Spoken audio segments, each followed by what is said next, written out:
The function of neuromuscular junction को एक बार revise करते हैं। देखो जरा ध्यान से, सेंट्रल नर्वस सिस्टम के पास क्या आया था, कैसा स्टिमुलाई, एक्सोजेनस स्टिमुलाई आया था।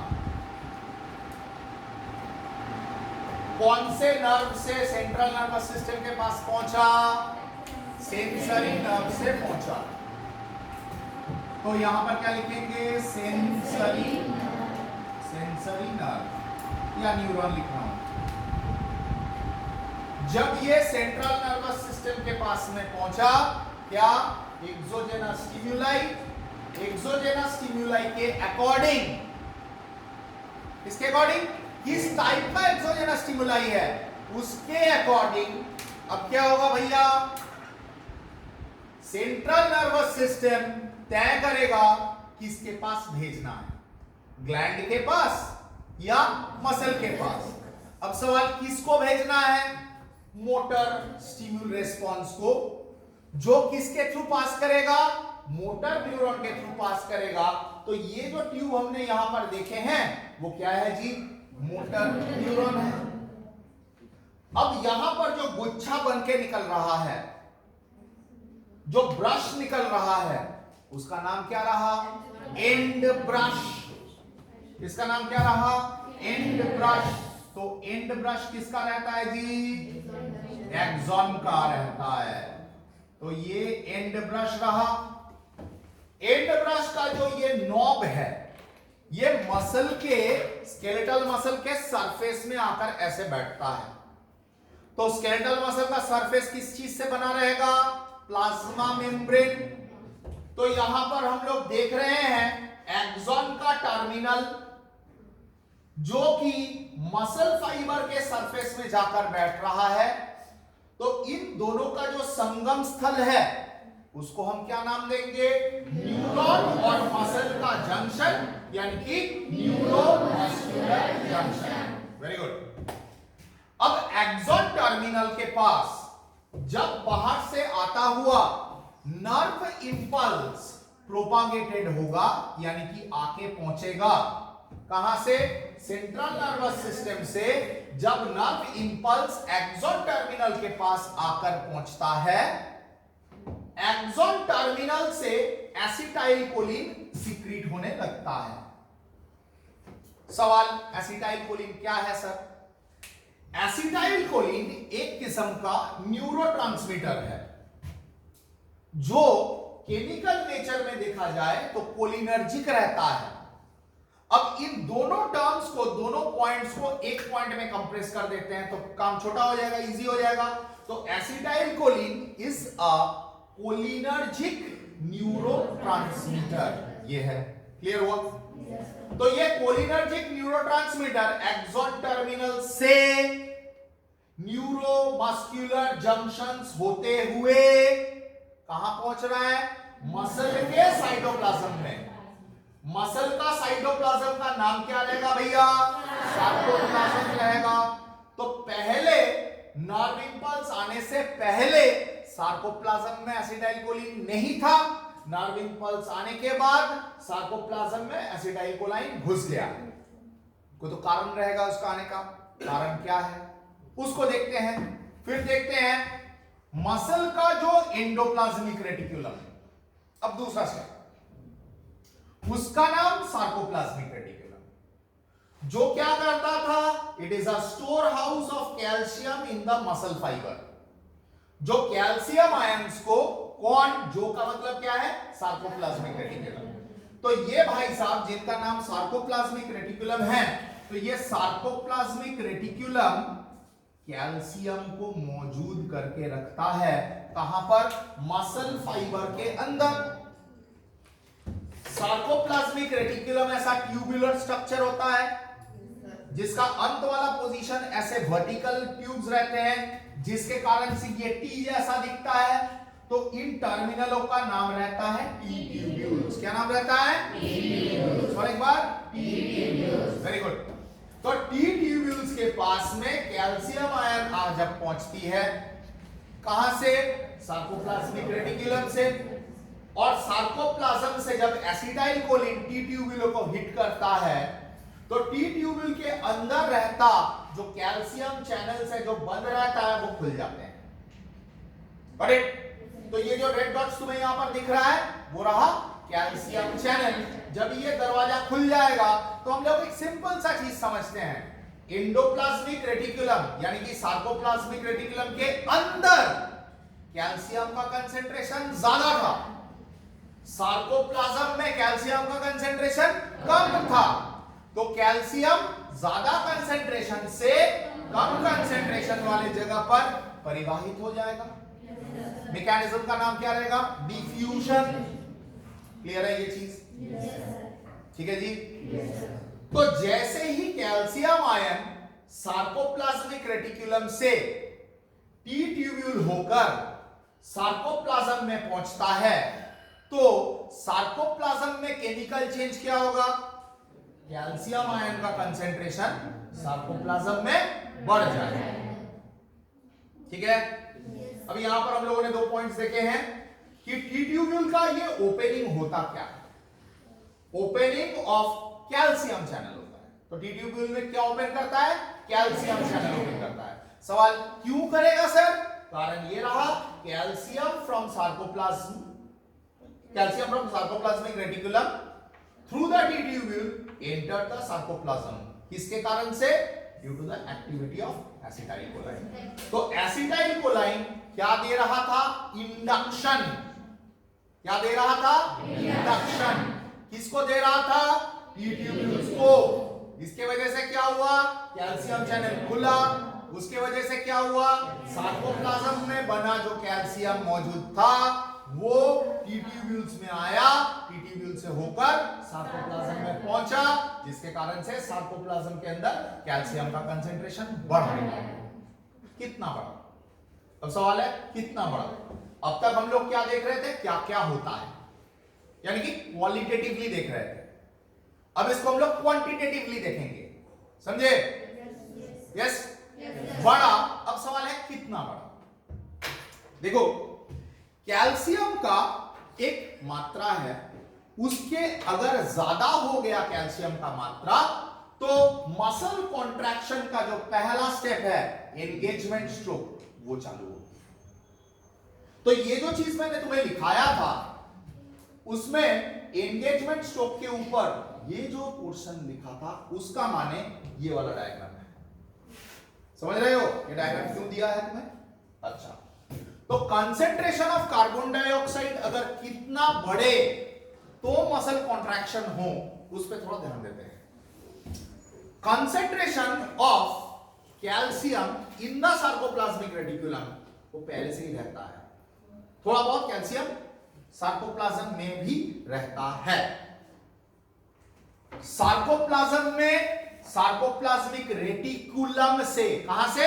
सार्कोप्लाज्मिक रेटिकुलम से जो कैल्शियम फिर से आ रहा है उसके वजह से सार्कोप्लाज्म के अंदर कैल्शियम का कंसेंट्रेशन जो पहले से था वो क्या होगा? बढ़ेगा या घटेगा? बढ़ेगा।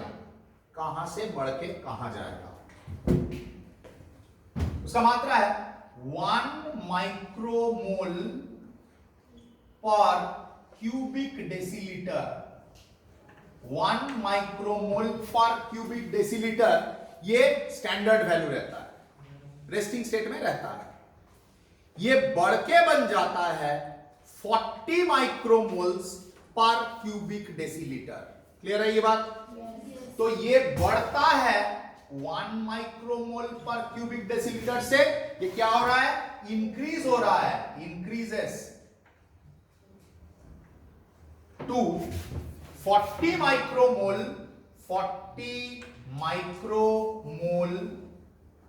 पर cubic decilitre DL to the power of -3।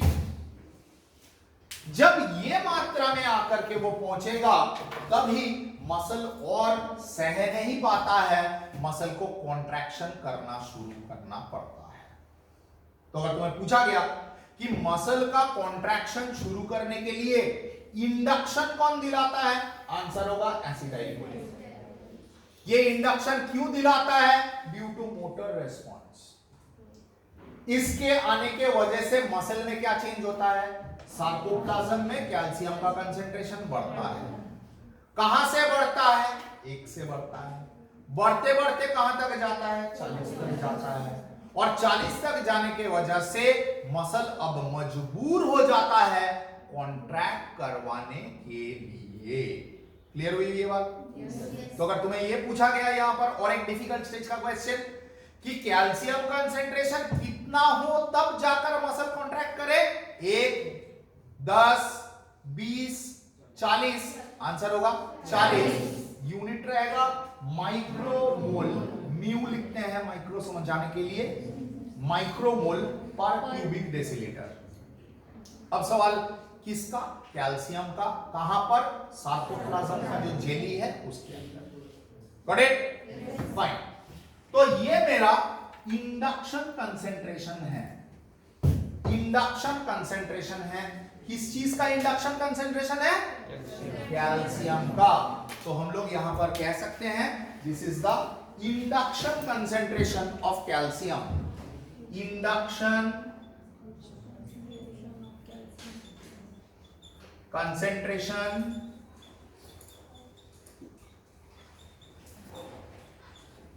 Of calcium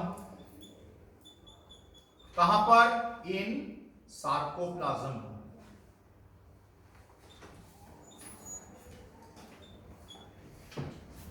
अब जैसे ही ये इंडक्शन पा गया है तो हमारा ये वाला पॉइंट समझ में आ गया सबको?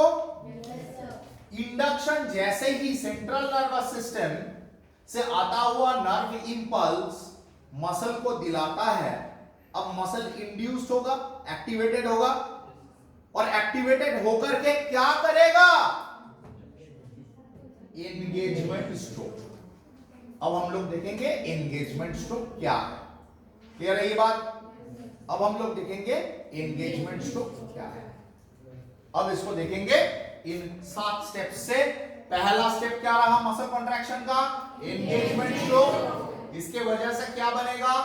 मायोसिन और एक्टिन का क्रॉस ब्रिज बनेगा, जिसके वजह से मायोसिन एटीपी तोड़ेगा, बनाएगा एडीपी और पीआई और रिलीज करेगा एनर्जी। इसको एटीपीएस एक्टिविटी कहा जाता है। फिर क्या होगा? पावर स्ट्रोक, यानी कि मायोसिन एक्टिन में पकड़ बनाते हुए एक्टिन को खींच रहा है, इसको पावर स्ट्रोक कहा जाता है। फिर डिसएंगेजमेंट स्ट्रोक, मतलब एक्टिन के साथ में मायोसिन जो जुड़ गया था अब वो खुल जाएगा। एंगेजमेंट जुड़ना, डिसएंगेजमेंट खुलना, तो ये खुल जाएगा। अब फिर से जहां जहां पर कैल्शियम जिस जिस जगह पर था वो लौट करके पहुंच जाएंगे अपने अपने स्थिति जगह पर, और एसिटाइलकोलिन का आना भी बंद हो जाएगा। तो उस कंडीशन को हम लोग स्टेबलाइजेशन कहते हैं, और स्टेबलाइजेशन के बाद मसल का जो होगा उसको कहा जाता है रिलैक्सेशन। अब देखो, एक लेबर वर्कर हथौड़े से पत्थर ईंट तोड़ रहे थे, तो कैसे करते हैं? एक बार मारकर बंद कर देते हैं क्या? नहीं, मार पे मार, मार पे मार, मार पे मार, मार पे मार, मार पे मार, बंद चले जा रहे हैं। तो मतलब contraction relaxation, contraction relaxation, contraction relaxation, contraction relaxation करते जा रहे हैं। करते करते एक समय जब उनका काम कंप्लीट हो जाएगा, अब वो पत्थर तोड़ना उस दिन के लिए बंद करेगा, और वो क्या करेगा? आराम फरमाएगा। राइट? तो मतलब रिलैक्सेशन स्ट्रोक जब हो रहा है तो उसका 2 पहलू हो सकते हैं। पहला, फिर से कॉन्ट्रैक्शन करे, रिलैक्स, कॉन्ट्रैक्शन करे, रिलैक्स, कॉन्ट्रैक्शन करे, रिलैक्स, या कॉन्ट्रैक्शन का कार्यक्रम खत्म हो जाने के बाद में वो रिलैक्सेशन में चले जाए थोड़ी देर के लिए। सवाल यहां पर और एक पैदा होता है, क्या रिलैक्सेशन करना जरूरी है? हां, जरूरी है, क्योंकि हर मशीन को चलाने के बाद उसको रेस्ट देने की जरूरत होती है, ताकि वो फिर से अपना कार्यकारी स्टेट में आकर के पहुंचे और फिर से अपना कार्य संपादन करने के लिए तैयार रहे। क्या ये बात क्लियर हुआ? और अगर ऐसा नहीं हो रहा है तो फिर वो करते करते करते करते काम करते करते करते करते थक जाएगा, और इस थकान को कहा जाता है फेटीग। और ये फेटीग जनरेटेड होते हैं मसल के साइटोप्लाज्म यानी कि सार्कोप्लाज्म के अंदर जब लैक्टिक एसिड का मात्रा बढ़ते जाते हैं तब उसको कहा जाता है फेटिग। क्लियर ये बात? तो उस फेटिग से फिर से मसल को काम करने वाले स्टेट में लाने के लिए उसको क्या चाहिए होता है? क्या चाहिए होता है? रिलैक्सेशन चाहिए होता है। तो मसल के लिए कॉन्ट्रैक्शन भी जितना इंपॉर्टेंट है, रिलैक्सेशन उससे ज्यादा इंपॉर्टेंट है। Got it? अगर तुम्हें कोई पूछे कि मसल का कार्य संपादन तरीके का नाम क्या है, what is the function of muscle contraction, तो तुम आंसर क्या दोगे? What is the function of muscle, तो तुम आंसर क्या दोगे? कॉन्ट्रैक्शन। तो एक बार फंक्शन उसने किया यानी कि कॉन्ट्रैक्ट किया, अगला फंक्शन कॉन्ट्रैक्शन रहते वक्त ही तो नहीं कर पाएगा, उसको अगला फंक्शन करवाने के लिए अपने प्रीवियस स्टेट में जाना पड़ेगा, फिर कॉन्ट्रैक्ट करेगा। तो कॉन्ट्रैक्शन दूसरे कॉन्ट्रैक्शन के बीच का जो स्टेट है उसको हम रिलैक्सेशन कहेंगे। मतलब 1 से 6 तक के बाद अगला 1 से 6 तक पहुंचने के लिए बीच में उसको रिलैक्सेशन लेना पड़ता है। तो मसल जब एक्टिवली यानी कि एटीपी का खर्चा करते हुए सिकुड़ रहा है, कॉन्ट्रैक्ट कर रहा है, उस पद्धति को, उस स्टेट को हम लोग कॉन्ट्रैक्शन कहते हैं। अगला कॉन्ट्रैक्शन में जाने से पहले वो एक बार जब रेस्ट लेता है उसको हम रिलैक्सेशन कहते हैं। तो मसल में दो चीजें देखे जाते हैं, कॉन्ट्रैक्शन भी और रिलैक्सेशन भी। मतलब हर 2 कॉन्ट्रैक्शन के बीच में एक बार रिलैक्सेशन। तो अगर तुमसे ये ऐसे पूछा गया कि एक मसल ने 4 बार कॉन्ट्रैक्ट किए, बताओ मसल में रिलैक्स कितने बार किए, तो तुम क्या बोलोगे? 1 बार, 2 बार, 3 बार, 4 बार कॉन्ट्रैक्ट किए, तो 1 बार, 2 बार, 3 बार रिलैक्स किए। समझ में आई बात? yes, अगर इसी चीज को ऐसे करके पूछा गया कि रिलैक्स रिलैक्स रिलैक्स किए, तो कॉन्ट्रैक्ट कितने बार किए? 4 बार कॉन्ट्रैक्ट किए। तो जितने नंबर ऑफ कॉन्ट्रैक्शन होता है उससे 1 नंबर कम अगर है तो हम रिलैक्सेशन का नंबर बता पाते हैं। अगर रिलैक्सेशन करके पूछ लिए तो 1 नंबर प्लस कर देंगे तो नंबर ऑफ कॉन्ट्रैक्शन हमें मिल जाएगा।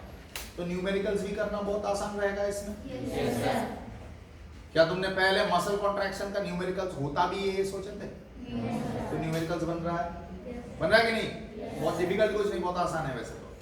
चलो, तो ये रहा हम लोगों का step of induction during muscle contraction. तो अब इस टॉपिक को सबको समझ में आया? yes, कहीं पर किसी का डाउट रहा? no, पहले पढ़े थे ऐसे? no, मजा आया? yes, so that was my gift for you in this last day of 2021 and wish you a very happy new year. Thank you, sir.